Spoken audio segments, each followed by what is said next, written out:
Hello, this is Carolyn, and you're listening to Analyze Asia, a podcast dedicated to dissecting the pulse of business, technology, and media in Asia. Now, before starting this show, I'd like to thank all of our listeners on Spotify because in mid-September, we just surpassed the 1 million mark for the number of times played. And so, thank you to our listeners. And this week on the show, we have James Hall, co-host of the excellent China Tech Investor podcast and founder of Hullx. Now, welcome back onto the show, James. Hey, thanks for having me back on. Congrats on hitting 1 million plays. That's exciting. Thank you. It took us a little while, but as it does. Definitely a milestone to be celebrated.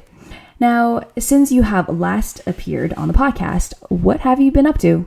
Yeah, just recording podcasts and investing, researching companies, the usual. Of course, and also hosting your podcast and giving lots of great insights. And today we're going to be talking about a question I think that has been on a lot of people's mind, and that is, should we be replacing Baidu with ByteDance in the BAT trio?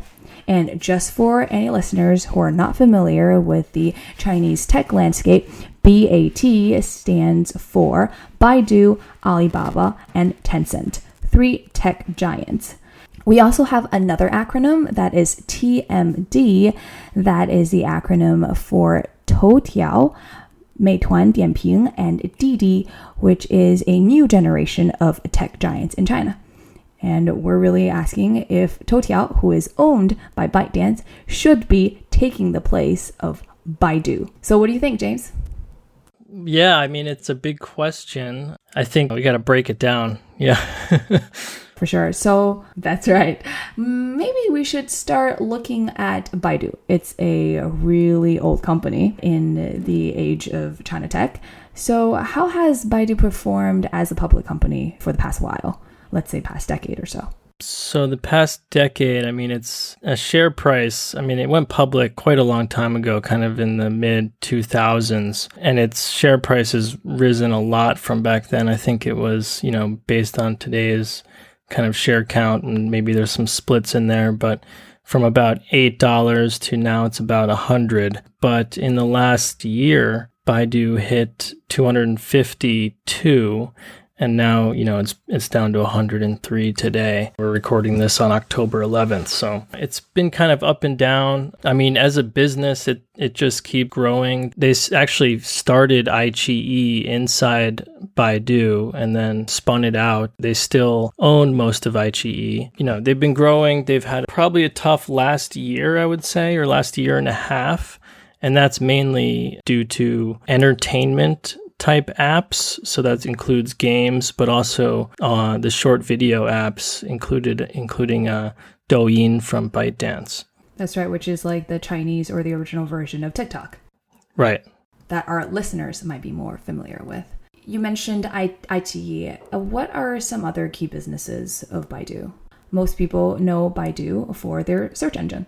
Yeah, if you say Baidu, probably the first thing that comes to mind is Google of China. They started as a search engine. They are still the number one search engine in China. They have, I think, September 2000, this year, September, they had 66% market share. So it's kind of hovered in that 66 to 76 range for the last year on a monthly basis. They also have other offerings. They have their own cloud offering. They have, Baidu Yunpan, which customers or users probably use. A lot of users use that in China. It's kind of like Google Drive or Dropbox, that's right. They also have Hullx Shipin. They have a Baidu app, which they've added mini programs to, and they've added their Shipin, like short video app to, which is basically the same thing as Douyin.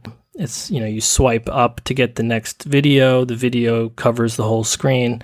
We can talk more about that when we get to ByteDance. But yeah, that's their main user interaction businesses. For their customers, they're mainly an advertising platform. I guess the other things the users use, sorry, we're kind of bouncing around here, but the other things users know Baidu for is also their Tieba and like their, I guess, what would you call that in English? Right, forum, yeah. That's right. It's kind of like a online forum. There are different topics and there are different forums for different topics. It's not exactly like Reddit, but Reddit does come to mind when I think of Tieba. I know they're also quite heavily invested in AI, into their AI developers conference, and I've seen their work in the autonomous vehicle industry as well. They are developing, and they actually have cars, I think, or buses that are operating already in China, autonomous vehicles. And their Douyin OS, which is kind of their Alexa, Amazon Alexa type product. Yes, I've played with them a little bit. Oh yeah? What do you think with those? I think they try to do too much. I remember it being connected to a lot of different apps or interfaces and claiming that they could do a lot of things. I don't use these devices regularly. I just played around with it when I went to their developers conference, I think back 2 years ago. They say that their install base for Douyin OS has about 400 million, and they've done about, and this was in Q2 this year, 400 million install base. And then their voice queries are about 3.6 billion. I think these are cumulative. That's pretty impressive. Yeah, it's quite good. But they also have, I guess a couple months ago, announced something called Ernie, which is like a natural language processing NLP platform, which is similar to, I think Google has one called BERT. So it's like Bert and Ernie. But the Ernie one is supposedly done very well, and based on the report on Baidu's website that I read, has actually beaten BERT in a few tests. So that's kind of interesting. Yeah. Yeah, that's very impressive. So is Baidu very much dependent on their advertising business, similar to Google in the US? Oh yeah, definitely. The majority of their revenue comes from advertising. It actually, Baidu, you kind of have to separate it if you're going to analyze it financially. You need to look at Baidu Core and then iQiyi separately. So when you take their revenues, Baidu Core is about 75% and iQiyi is about the other 25%. But yeah, it's still very much marketing, advertising business. The thing that's kind of interesting about Baidu is when they talk about their app, the Baidu app, I mean, they're talking about feed and trying to get into this feed business. And the whole idea is to get more users to interact with their app so they kind of use it more often and they can start serving them ads in other places, not just search engine ads, but also ads on videos, ads, around videos, maybe game ads that work really well on video platforms. You can kind of see the game or see someone talking about it. Stepping back a little bit, Baidu's also sees itself as an interface to the web. And this is the same thing with working hard on NLP and kind of AI in that area. They want to be kind of the interface for voice. So they also recently just signed like a pact or some sort of agreement to make these smart speakers work with multiple voice apps or interfaces, maybe you should call them. And they signed that with Amazon and I think a bunch of other companies. But the idea would be if you buy one of these smart speakers, you can say, hey, Alexa, and then something for Amazon. And then you can say, hey, whatever Baidu's is, that's for Baidu. That's kind of interesting too. Mm-hmm. That seems like a new direction. Robin Li views search and what they did before as being kind of an interface to the web. You go to Baidu, you type in what you want, you can kind of find it. And he's also big on talking about trying to find types or verticals on the internet that have unstructured data and trying to find a way to structure that data and then create like a easier way to view it on Baidu's own system. So then it can then serve ads, within their system and track the quality of those ads and all that. But problem is ByteDance came around and we can maybe go to them now. Because when you start talking about how the search engine is more like a feed, Toutiao, which is the ByteDance signature feed app, immediately came to mind. Right. Yeah, so feed is actually, you can think about it as, it started with news feed, right, with Facebook. And when it started with Facebook, kind of the way Mark Zuckerberg explained it was he said, and I have the quote here, he was facing a lot of anger about adding this thing. People were saying it's kind of stalking and invasion of privacy, which, probably was. He apologized for it later. But in his kind of initial response, he said, "This is information that people use to dig for on a daily basis, nicely reorganized and summarized so people can learn about the people they care about," right? So instead of having to click into people's profiles, you could just scroll through the feed and get an update on everybody that you are connected with. So ByteDance, they call themselves like effortless content discovery. So actually ByteDance is kind of a feed company. That's like they take feed and they put it, it's like the core of all their products, I feel like. That's right. So Toutiao is very much so a feed kind of content aggregator discovery platform, they call it. Douyin is very much news, but also there's like stories and different things in their history and all sorts. Right. And then Douyin is kind of a short video feed where you can open the app and just immediately start searching or start viewing videos. So like comparing it to YouTube, you have to kind of open YouTube and start like either type something in that you want to see, or maybe the recommendations that like this huge, screen of recommendations that you see, maybe one of them's right. But with Douyin, like the whole thing is that the videos are full screen, so it hides the time on your device, and you can like swipe to the left and like pull the right side, and that'll open that person's account, whoever's video it is. Or you can swipe up and that'll just keep going to the next video. You swipe down, you go back to the video before. That's right. And I feel like one of the biggest advantages that Douyin has, or that TikTok does really well versus YouTube, is on YouTube, you generally have to view quite a few number of videos for the recommendations to become more and more accurate because, they're learning.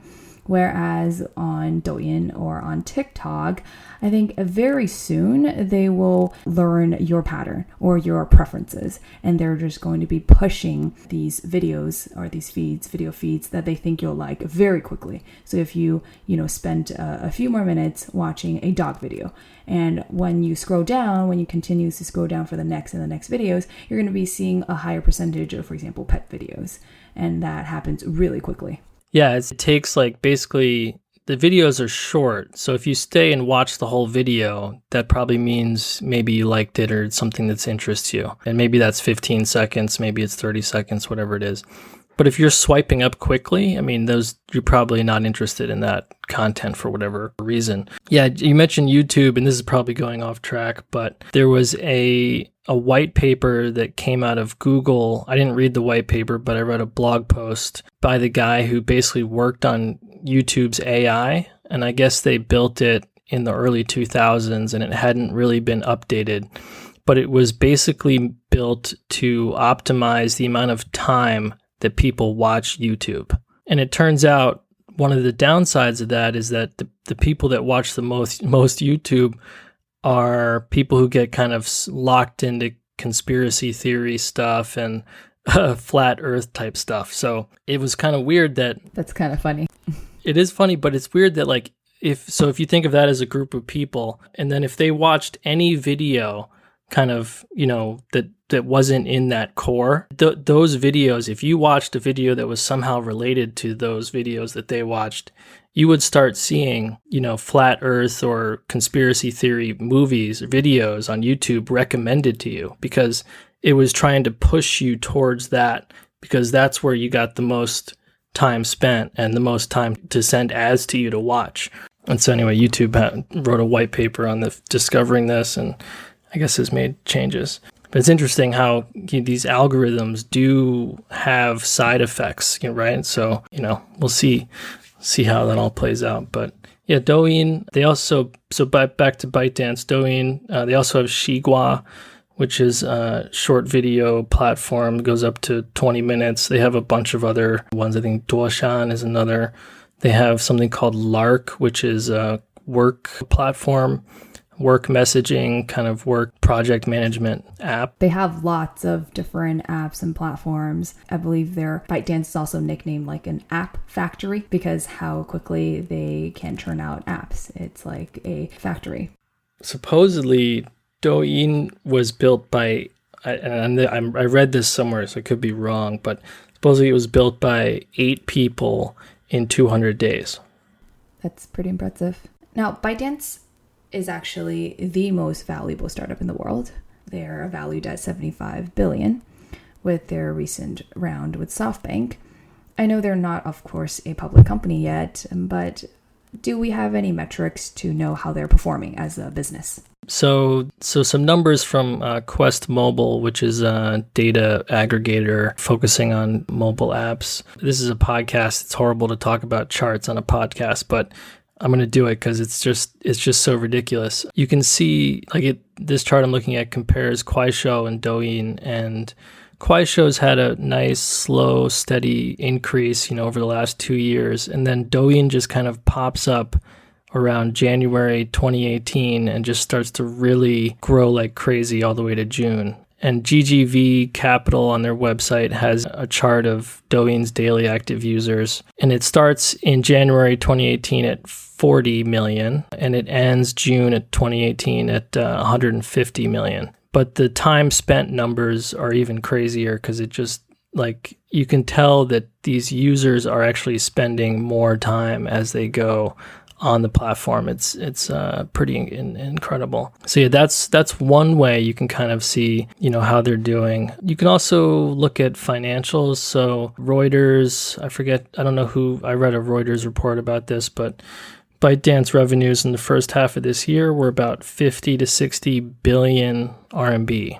And I'm going to guess that about 85% of that comes from advertising, and maybe the remainder comes from e-commerce and maybe some other things. So the information reported actually last year, 2018, that they had about roughly 49 to 50 billion RMB of revenue. So they've already basically hit that in 6 months of this year. ByteDance supposedly is projecting 120 billion in revenue for this year. Okay, so that's about 16 to 17 billion US. In comparison, if we say, just take Baidu Core for now, they did 37 billion RMB in the first half of this year and 78.3 billion in 2018. If we add in iQiyi, those numbers go up to 50.4 and 102.3 respectively. I mean, ByteDance is basically surpassing Baidu plus iQiyi. That's quite something. Obviously, it's hard to compare a public company's market cap with a private company's valuation, but we can do it. Let's see, Baidu right now, their market cap is 36.2 billion, so that's roughly half, a little bit less than half of ByteDance at 75 billion. It's a pretty big difference. That's right. And how do they both compare with Alibaba and Tencent, which are the other two parties to the BAT trio? So that's a good question. First of all, without looking at the numbers first, let's just go through kind of how they're different. Like Tencent, I mean, most people probably already know this, but they're mostly a game company, and then they have WeChat, which is used from anything for messaging to payments to mini programs to, I guess there's e-commerce there as well. And it's basically the must-have app for everyone in China. Alibaba, on the other hand, is for users, this is a shopping or e-commerce browsing apps, like Taobao, Tmall, but it's also got payments with Zhifubao, Alipay. If we compare these on time spent, Tencent, obviously because it's kind of the utility of the internet or of China for apps, like everyone's interface to the outside world basically, is Tencent. Is WeChat. So Tencent leads with about 42%. These numbers, by the way, are from Quest Mobile. Tencent leads with 42% in June. These numbers from June 2019, and they're from Quest Mobile. Tencent leads with 42.3%.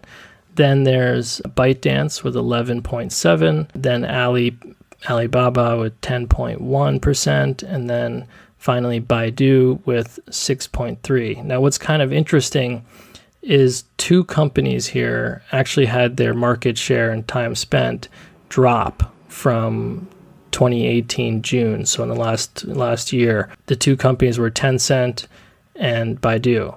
And their drops were for Tencent minus 3.6% and for Baidu minus 1.2%. ByteDance was the only one that increased. It went up 1.4%. Alibaba was basically the same with like 0.1% increase. Right, so instead of spending time on WeChat or playing some of Tencent's games or using the Baidu app, people are flocking to the ByteDance apps instead. That makes sense, actually. But what's interesting is all the e-commerce that you do on Alipay or Alibaba is still staying steady around 10%, which is I think very interesting. Yeah, because I don't believe Douyin has a lot of the e-commerce like shopping functionalities yet. And so all the people who are really addicted to shopping or just really enjoy looking at products will still be flocking to Taobao. And there are also video channels on Taobao as well. So if they liked short videos or live streaming, they can still watch that within the Taobao app. Yeah, the live streaming, oh man, it's pretty, I haven't watched much of it, but the stuff I've seen, it's pretty intense. Yes. You got like really, it's funny. I mean, some of these guys are really funny. The one guy I watched is a guy dressed up in like full like woman's wig makeup, and I guess he was selling makeup, and that's kind of funny, and obviously people will watch this stuff. And I mean, one of the most popular guys on Douyin is a guy who reviews lipstick. You're talking about Li Jiaqi. Yeah. He made a record selling lipstick with Jack Ma, actually, on November 11th, like the shopping day, I believe, last year. It was crazy. Wow. Yeah. That's another kind of interesting thing about Douyin. I don't know the numbers for Alibaba, Tencent, or Baidu, but interesting about Douyin is that I think still a majority of their users are females, which is obviously a category that advertisers like to target. And I think they used to be, at least the numbers I saw, skewed younger. So that's also a category that advertisers like. Yeah, I have a cousin who's in grade school who also watches Douyin from time to time. I think that's a bit too young, in my opinion. Yeah. When we step back for a second, like basically all of these companies have advertising built in like to their business model in some way. They're getting revenue from advertising. What's kind of interesting is to think about how they're different. Alibaba, advertising on Alibaba is very specific for products that you're selling, or, it's very kind of, you can target people that are like searching for that specific product, or you get more exact. Baidu is less so. It's more kind of broad-based, I think. ByteDance is definitely more broad-based, and Tencent as well. Or if you're a company and you want to advertise your products, or you want to build awareness of your brand, the most popular, and this is just me guessing, but I think one of the more popular ways is to use ByteDance and to use maybe KOLs, or I think I remember seeing that, there was something where Pizza Hut, you could like create little, I don't know what they're called, but like screens, like icons that can like show up like next to your face while you're it's like a filter. A filter, right. There we go. Yeah, obviously filter. You can have like special filters. Pizza Hut was doing that. I think there's also, different ways to play games and things on ByteDance. But what's really interesting about this is it's all just kind of being created like as we speak, and it's all changing really fast. And so, for companies that aren't in the front, where they have the companies in the front, I would say have the attention, right? They have users coming and using their app. Those companies get to kind of innovate faster and get ahead a little bit.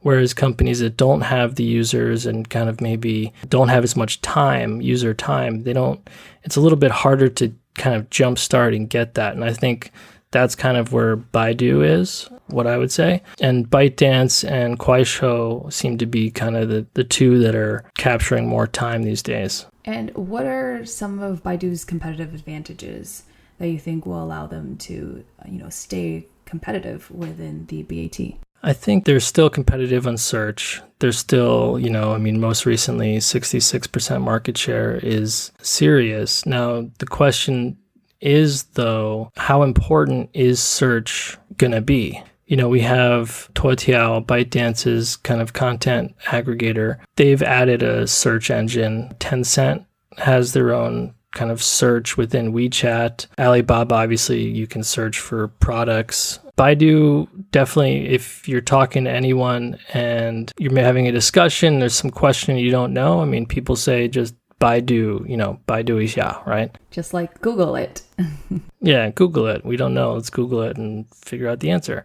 So for that kind of thing, they're definitely there's no one can really touch them there. But, how does that fit in with advertisers? I'm not really sure. How much do advertisers want? One of the things that I thought was, I follow these companies, and Baidu did something kind of weird in Q1 of this year. They stopped disclosing their online marketing customers. They used to disclose kind of the number of them, and they stopped disclosing that. It looks like it ended around 529,000. Do you think it's because it has decreased dramatically, or what do you think is the reason?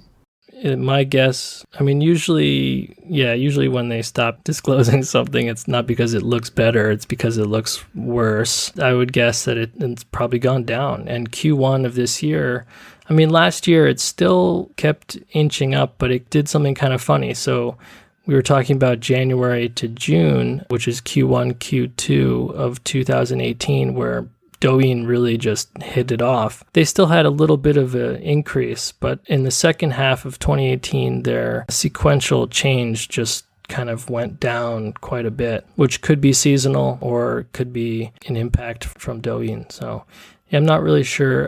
At the end of the day, Baidu is still a majority advertising business. So if they're getting less customers, you'd hope that the ones that stay are spending more. And that seems to be the case because their revenues they still increase. Although the Q2, the last quarter they had, it was a year-over-year increase of only 1%. So actually Baidu Core has been, on a sequential basis, it was up. Year over year, it was down a little bit, down about 2%. So yeah, we'll see. We'll see what happens, but it's hard to, I think Robin Li has recognized the problem as early as last year, because when you listen to their earnings calls, you can hear him talking about feed and talking about how kind of important this is and how they're really putting their effort into the short videos and getting mini programs on their app and kind of trying to create like a little super app, around search. And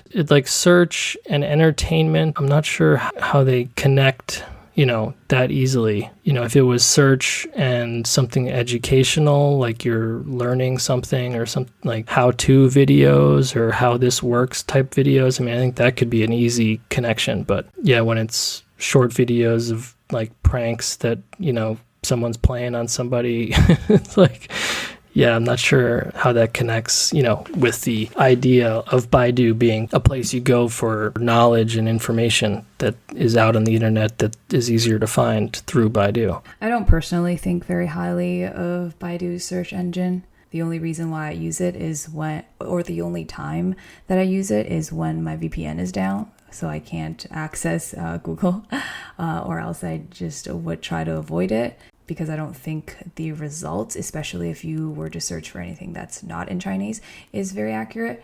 But even if it is in Chinese, sometimes the website that you'd want to find is not within the first page because it is just filled with ads. A lot of complaints are that Baidu puts a lot of their own content farther up in the search, and it's kind of true. There's been some people who wrote long blog posts about this where they search for something and just highlight all the different Baidu owned sites or sub sites or whatever that hog the real estate. But yeah, it's incredibly frustrating to have to click to second or third page, to find something. But yeah, English, if your VPN's down, English searching, you got to use Bing. Is that unfortunate? Yeah, that's what you got to use. That's what I heard. And you just mentioned that ByteDance also released search engine as part of Toutiao. I checked it out recently. I didn't know it was possible to make search engines that is worse than Baidu, but it is worse. And the search function in WeChat, I know it exists and it works, but I honestly don't think that is a function that people use very frequently. And it's not, I don't think, a function that they optimize regularly to make it better. So I think, unfortunately, there just aren't a lot of options in China. Yeah, I think totally. I mean, there's Sogo as well. Sogo has some, I think it's 17 or 18% of the market. And then there's Shenma, which has about 7%. And then there's a bunch of other smaller ones. But yeah, with WeChat search, I mean, I find it kind of interesting just to kind of, you can search for a topic and see posts about it. It's not going to, like if you search for the weather tomorrow, you're not going to get the weather tomorrow. You're going to get posts about weather sometime, and it's not going to help. But if you're looking for like, hey, are people talking about this? Or like, what are people writing about this topic? I mean, that's where WeChat is kind of interesting. Yeah, for Toutiao, I don't use it. I don't even have the app. I've heard the content itself isn't even that great. But I mean, that could be changing. I don't know. Now, we started the conversation by asking whether ByteDance could replace Baidu in BAT. And I actually searched this exact question in Chinese, and on Zhihu, which is the Chinese version of Quora, I found an answer that had 22,000 upvotes similar to what you see on Reddit. And I think one of the things that this answer says makes a lot of sense is in the very beginning, to answer this question, the answer, it starts with saying that a lot of people don't understand that BAT is called BAT, not necessarily because of its size, not necessarily because of its revenue, not because of its market size, and also not because of its profit, but because of the amount of public basic infrastructure that they have built in their respective fields and how that has developed into complete ecosystem. And these ecosystems cover all aspects of the internet. And it goes on to explain what are some of the basic infrastructures of the internet and how these three giants BAT are connected with all these areas that you've never heard of, or they own these apps or these companies that do all these things that you've never heard of. Whereas they talk about how Toutiao, even though it's got a lot of, DAU, MAU, but it's still just in entertainment. And entertainment doesn't really touch the basic infrastructure. And that's why it still has a long way to go. Whereas the answer also mentioned the other two out of the TMD, so Didi and also Meituan-dianping, how these two companies are actually starting to build a lot of the basic infrastructure within their respective fields. So they're actually more of a contender than Toutiao in that respect.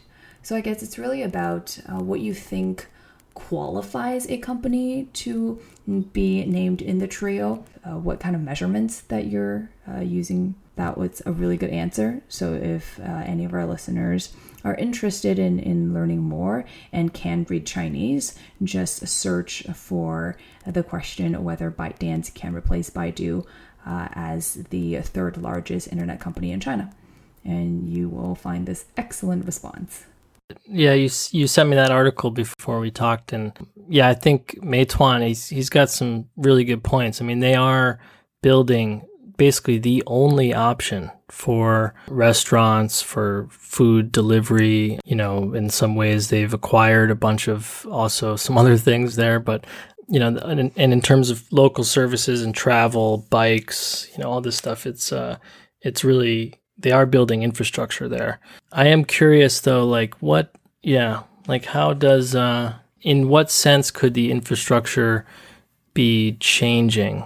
I mean, one of the things that makes Alibaba and Tencent so powerful, they do have a lot of infrastructure, but they also have very significant cash flow. And, I mean, Baidu does as well, but it's not nearly as powerful.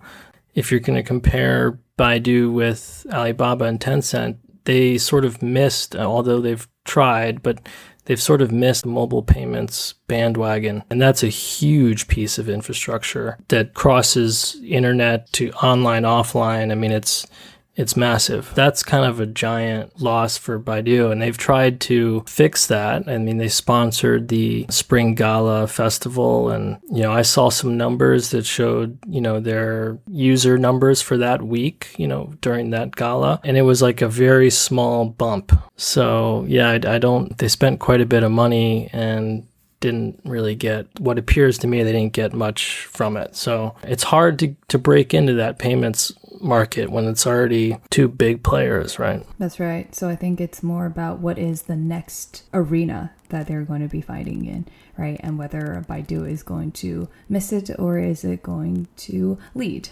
I mean, I think it could be, it's a big question still, but autonomous vehicles, smart speakers, and kind of being an interface in those domains are potentially interesting. I mean, you have on your phone, we all have microphones, and you could maybe voice will take over search.